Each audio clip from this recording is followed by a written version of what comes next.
சாய் பக்தர்களுக்கு என் அன்பு வணக்கங்கள். ஓம் சாய்ராம். என் அன்பு குழந்தையே, இந்த சாயப்பா ஒரு வீட்டு வாசலை தேடி வந்திருக்கின்றேன். நான் எதற்காக வந்தேன் தெரியுமா?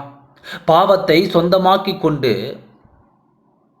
இல்லாத ஆட்டம் ஆடிக்கொண்டிருக்கும் அவன் ஆட்டத்தை அடக்க வேண்டும் என்று வந்தேன். என்னால் கூட பொறுமையாக அவனுடைய ஆட்டத்தை பார்க்க முடியவில்லை. இதற்கு மேல் இவனை விட்டு வைக்க கூடாது என்று முடிவெடுத்து தான் இன்று உன்னை தேடி வந்தேன். நீ இதை கேட்டாய் மட்டுமே இன்று இந்த காரியம் நடக்கும். கண்டுவிட்டு அலட்சியமாக என்னை உன் கையால் தள்ளிவிட்டு போனாய் என்றால் உன் எதிரியிடத்தில் நீ மீண்டும் தோல்வி அடைவாய். அவள் உனக்கு பிரச்சனைகளை கொடுத்து கொண்டிருப்பாள் என்று. ஏனென்றால் அழகுக்கு அதிகமான ஆட்டத்தை ஆடிக்கொண்டிருக்கின்றான் அவன். உன்னால் எந்த காரியத்தையும் அவனிடத்தில் சாதிக்க முடியாது.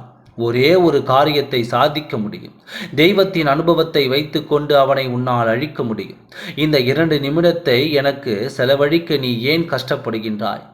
நீங்கள் 2 நிமிடத்தில் நீ என்ன சாதிக்கப் போகின்றாய்? இந்த தெய்வத்துக்காக இந்த 2 நிமிடத்தை நீ கொடுத்தாய். உன் வாழ்க்கையில் நான் அழகாக்க மாட்டேனா? இதை ஒரே ஒரு முறையும் உனக்கு நான் சொல்லிக்கொண்டே இருக்க வேண்டுமா?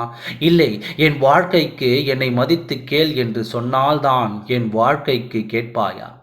நான் உன்னை தேடி வந்தாலே அது நல்ல காலத்திற்காகத்தான் என்பது ஏன் உனக்கு புரியாமல் போய்விட்டது? உன் எதிரியின் ஆட்டத்தை உன்னால் பார்க்க முடிகிறதா?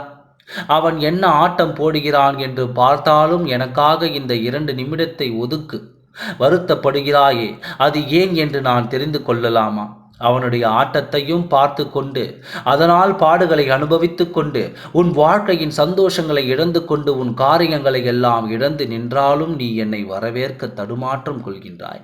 அந்த தடுமாற்றம் இருக்கும் வரை உன் எதிரி உன் முன்னால் நின்று ஆடிக்கொண்டு தான் இருப்பான் என்று என்னை மதித்து என்னுடைய வாக்கை உடனுக்குடன் கேட்கின்றாயே, அன்றே உன் நல்ல காலம் தொடங்கிவிட்டது என்பதனை புரிந்து கொள். தீய சக்தியின் ஆட்டங்கள் அதிகமாக இருந்தால்தான் தெய்வத்தை பார்த்தாலும் தெய்வத்தின் வாக்கை கேட்க வேண்டாம் என்ற எண்ணமும் உருவாகும். இதனை புரிந்து கொண்டாலே உன் வாழ்க்கையில் இருக்கும் பிரச்சனைகள் ஒளிந்துவிடும் என்பதை புரிந்து கொள். என்றும் உன் எதிரியை அழிக்கத்தான் வந்தேன். இத்தனை நேரம் என்னை காக்க வைத்துவிட்டு இப்போதுதான் என்னுடைய வாக்கை நீ கேட்கிறாய். நல்ல காலத்தை நீயே இப்படி தாமதித்து கொண்டிருந்தால் நல்லது எப்படி நடக்கும்? எந்த நேரத்தில் நடக்க வேண்டுமோ அந்த நேரத்தில் தான் நான் உன்னை தேடி வருவேன். அந்த நேரத்தை நீயே தவறிவிட்டு விட்டால் நான் பிறகு என்ன செய்கிறேன் என்பதை நீ புரிந்து கொள்ள வேண்டும். மீண்டும் மீண்டும் உன்னை தேடி வந்து கொண்டு தான் இருக்கிறேன். மீண்டும் மீண்டும் உன் வாய்ப்புகளை நீ இழந்து கொண்டு தான் இருக்கின்றாய். இப்படி இருந்தால் வாழ்க்கையின் நிலை எப்படி ஆகும் என்பதை புரிந்து கொள். நல்லது நடக்க வேண்டும் என்றால் தெய்வத்தை இழந்து விடாதே. இறுக்கமாக பற்றிக்கொள். தெய்வத்தை பரவாயில்லை, போனது போகட்டும், இந்த முறையும் உனக்காக நான் இறங்கி வருகிறேன். உன் எதிரியை இன்று நான் அழிக்கின்றேன். உன் எதிரியின் அழிவை உன் கண்கள் காணும். உன் வாழ்க்கையின் முன்னேற்றத்தை நீ உணர்வாய் என்று நல்ல காரியம் நடக்கச் செய்கின்றேன். பொறுமையோடு இதை கேட்டதற்கு உன் சாயப்பா மனமிறங்கி உனக்கு நல்ல காரியத்தை நடத்தி கொடுக்கின்றேன். நல்லதே நடக்கும். ஓம் சாய்ராம். நன்றி, வணக்கம்.